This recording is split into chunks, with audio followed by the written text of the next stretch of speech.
Bayangkan, sebuah hotel megah yang dulunya menjadi tempat favorit para pelancong, kini hanya tinggal puing-puing dan bayangan kelam. Para tamu yang menginap di Hotel Purnama kini hanya menyisakan cerita horor yang menakutkan. Suara langkah kaki tanpa pemilik, pintu yang terbuka sendiri, dan penampakan seorang pria dengan mata kosong. Apakah itu benar-benar hantu? Atau ada sesuatu yang lebih gelap di balik semua ini? Dengarkan cerita ini sampai akhir dan aku jamin, kamu tidak akan pernah lagi merasa nyaman menginap di hotel manapun setelah ini. Dan sekarang kita sudah bersama narasumber yang mengalami langsung kejadian tersebut, bernama Mas Erik, yang sudah kita samarkan namanya. Selamat malam Mas Erik. Terima kasih sudah bersedia menceritakan pengalamannya yang bisa dibilang mengerikan ini kepada Sobat Nusantara. Sama-sama Mas. Oke, sebelum cerita ini dimulai, jika kamu menikmati cerita horor seperti ini, pastikan kamu tekan tombol subscribe, like, dan kalau kamu punya pengalaman horor seperti Mas Erik, kamu bisa tinggalkan di kolom komentar. Jangan lupa untuk share dengan teman kamu yang suka dengan cerita menegangkan seperti ini. Dan nyalakan lonceng notifikasi agar kamu tidak ketinggalan kisah-kisah horor selanjutnya.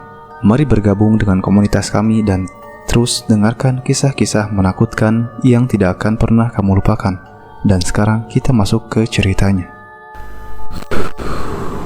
Rekam Misteri by Siklab Nusantara. Dulu, Hotel Purnama itu megah. Setiap sudut hotel ini berbicara tentang kemewahan. Pintu masuk yang besar dengan lampu kristal yang menyala terang membuat siapapun yang masuk merasa seolah-olah memasuki dunia yang berbeda. Hotel ini penuh dengan suara langkah kaki di marmer, tawa hangat para tamu, dan suara ketukan sepatu hak tinggi yang selalu terdengar di lorong.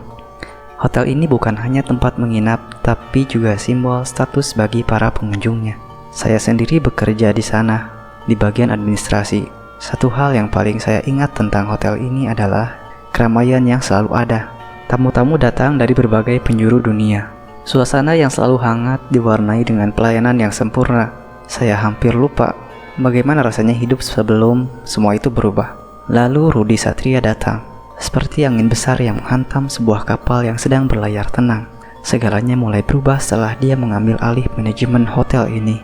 Pada awalnya saya pikir itu hanya masalah kecil, mungkin perubahan manajerial biasa.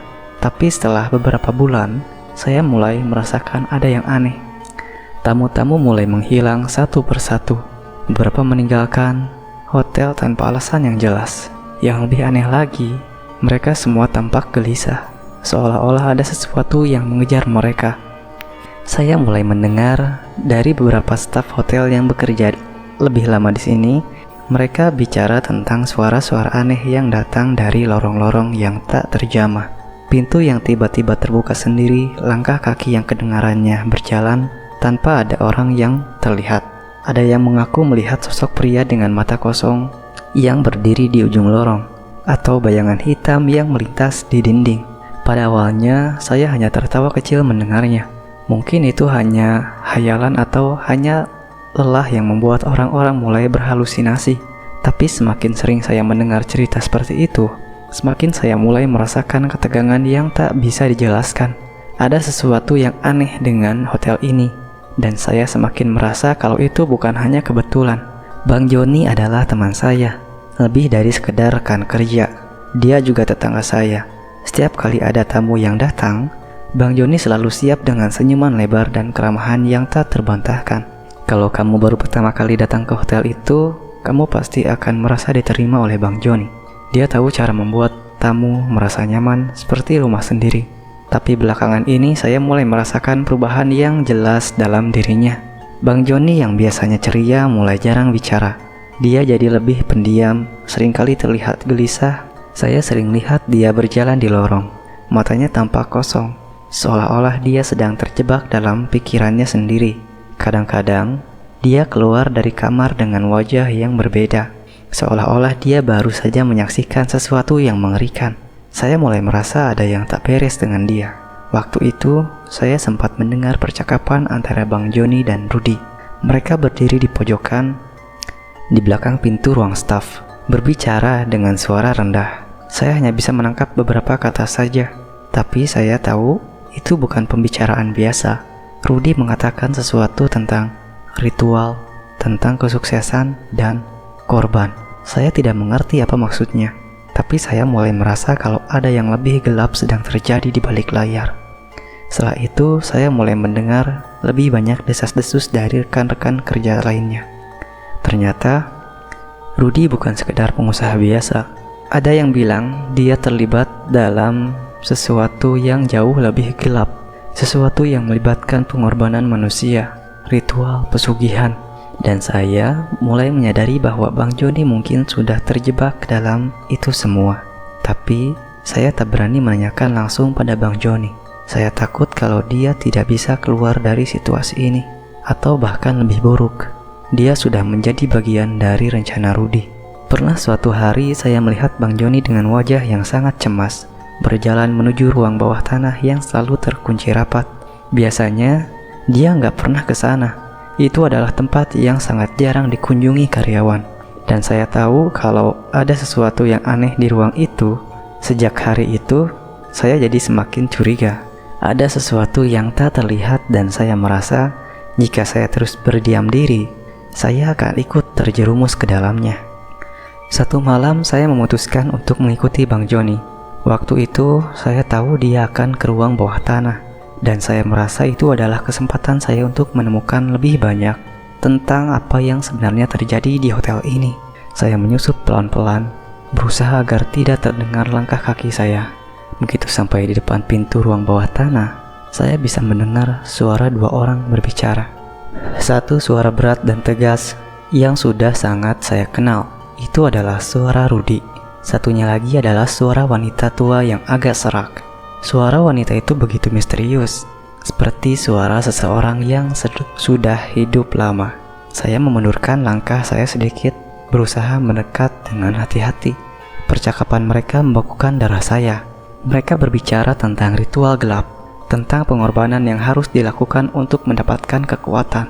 Saya mendengar Rudy mengatakan sesuatu tentang tumbal yang harus disiapkan, tentang seseorang yang harus dibayar untuk memastikan keberuntungan hotel ini terus berjalan.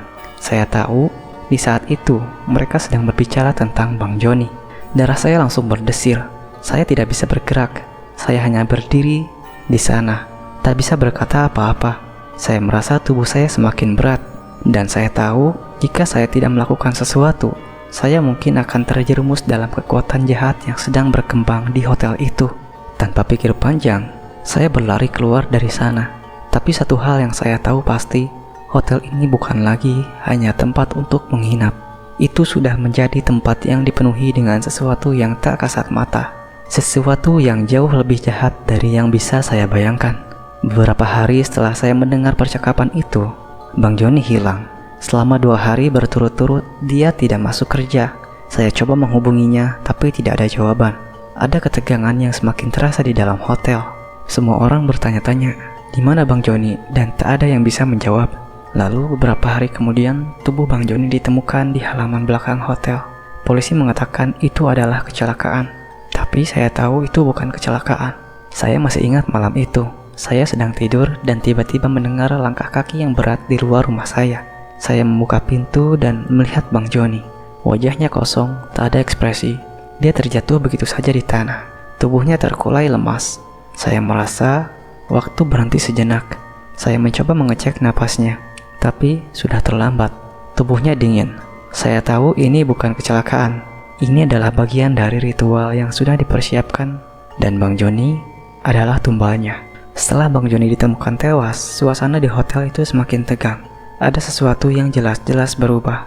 Sesuatu yang gak bisa saya jelaskan dengan kata-kata. Setiap malam, saya dikejutkan dengan suara-suara aneh yang datang dari dalam hotel. Terkadang, saya mendengar suara langkah kaki berat yang terdengar seperti sedang mendekat. Tapi ketika saya menoleh, tak ada siapa-siapa. Lalu, saya mendengar suara bisikan. Seolah-olah seseorang sedang memanggil nama saya, namun tak ada seorang pun di dekat saya. Para staf yang masih bekerja di sana juga mulai berubah. Mereka yang dulu ceria dan ramah, kini menjadi pendiam.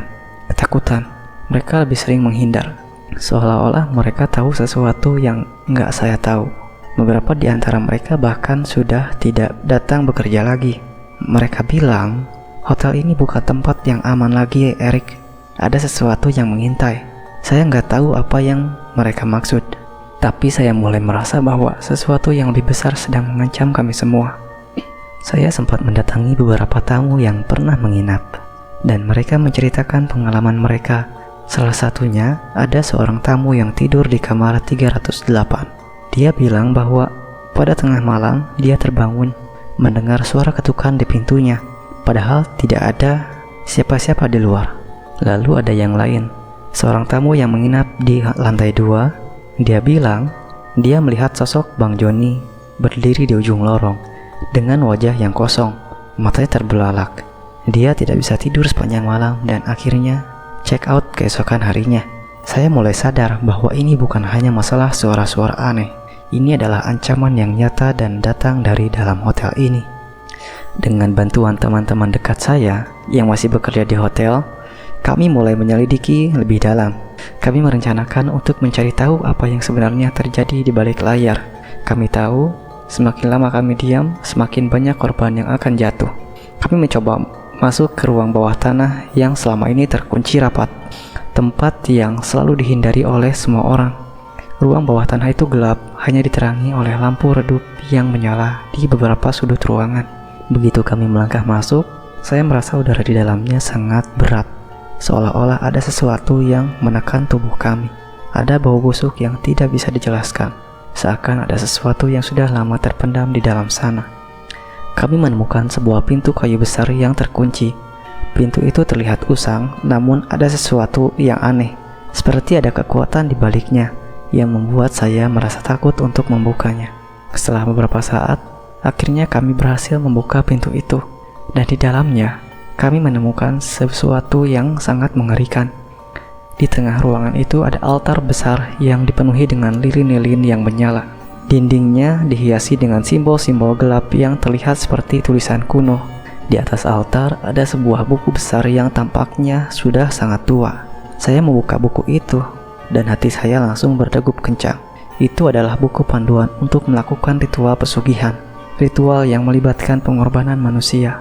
Semakin lama saya membaca, semakin jelas bahwa hotel ini sudah menjadi tempat untuk melakukan pengorbanan demi kekuatan yang lebih besar. Saya merasa mual, tapi saya tidak bisa berhenti. Saya tahu Bang Joni bukan satu-satunya korban, dan saya tahu juga saya sudah terjebak dalam permainan yang lebih besar dari sekedar bisnis hotel ini. Begitu kami menemukan altar itu, kami sadar kalau kami sudah terlambat. Ritual yang lebih besar sedang dipersiapkan. Saya mendengar Rudy sedang berbicara dengan seseorang, mungkin seorang dukun, tentang pengorbanan yang akan datang.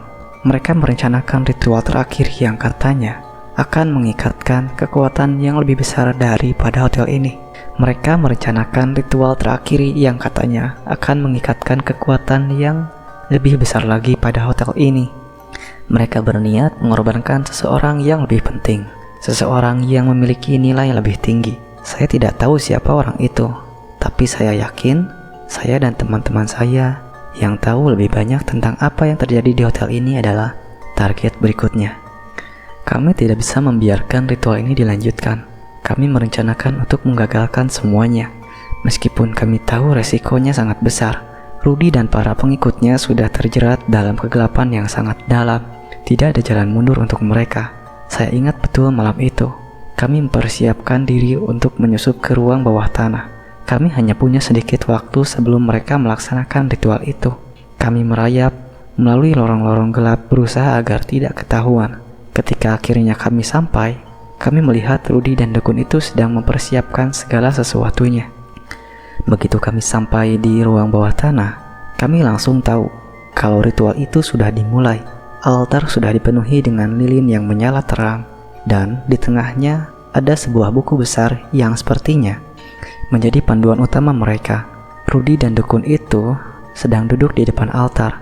Tangan mereka terangkat seolah-olah sedang memanggil sesuatu. Kami tidak bisa membiarkan ini berlanjut. Kami harus menghentikannya sekarang. Saya bersama teman-teman saya bergegas menghancurkan altar itu. Dengan cepat, kami membakar buku besar itu. Api langsung membakar segala sesuatu yang ada di sekitar altar. Saat itu saya merasa ada yang berubah di udara. Seperti ada energi yang meledak. Sesuatu yang gelap mulai mengalir ke seluruh ruangan. Semua yang ada di sekitar kami mulai bergetar. Lilin-lilin yang tadinya menyala kini padam dalam sekejap. Rudy dan dukun itu terlihat panik, berusaha menghentikan kami. Tapi sudah terlambat, ritual itu gagal. Api tiba-tiba muncul, membakar seluruh ruangan bawah tanah dengan sangat cepat. Api itu menyebar seperti api liar, menghanguskan semua yang ada di sekitar altar. Kami terjebak, tidak tahu harus lari kemana.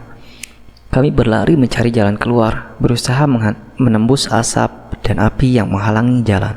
Saat itu saya hampir putus asa, tapi akhirnya kami menemukan pintu ke belakang yang mengarah keluar. Dengan napas yang tersengal-sengal, kami berhasil keluar dari hotel yang sedang dilahap api. Saat kami menoleh ke belakang, saya melihat hotel itu terbakar habis. Semua yang dulu megah kini hanya tinggal puing-puing. Rudy yang berada di dalam tidak bisa melarikan diri. Api itu membakar semua yang ada di dalamnya, termasuk dia. Setelah kebakaran itu, Hotel Purnama tidak pernah dibangun lagi. Reruntuhan hotel itu masih ada di tempat yang sama. Namun tak ada seorang pun yang berani mendekat. Banyak yang percaya bahwa roh Bang Joni masih ada di sana, menunggu siapapun yang berani melakukan ritual gelap lainnya. Saya tidak pernah kembali lagi ke sana. Saya tahu karma telah menimpa Rudy dan Bang Joni. Akhirnya mendapatkan pembalasan atas apa yang telah terjadi padanya. Tapi bagi siapapun yang mencoba mencari tahu lebih jauh, saya hanya ingin bilang satu hal. Jangan pernah nekat mendekati reruntuhan itu. Ada sesuatu yang lebih besar dari sekedar api yang membakar hotel itu. Dan itu masih menghantui tempat itu sampai sekarang. Baik, itulah cerita yang mengerikan dari pengalaman Mas Erik. Terima kasih telah bercerita di Sisi Gelap Nusantara. Dan untuk teman-teman yang menonton video ini, jika kamu suka dengan cerita ini, pastikan untuk tekan subscribe, like, dan beri komentar tentang cerita horor ini. Jangan lupa share dengan teman-temanmu yang juga menyukai cerita seram. Dan pastikan kamu menyalakan lonceng notifikasi agar kamu tidak ketinggalan kisah-kisah seram lainnya. Terima kasih telah mendengarkan dan sampai jumpa di episode Rekam Misteri berikutnya.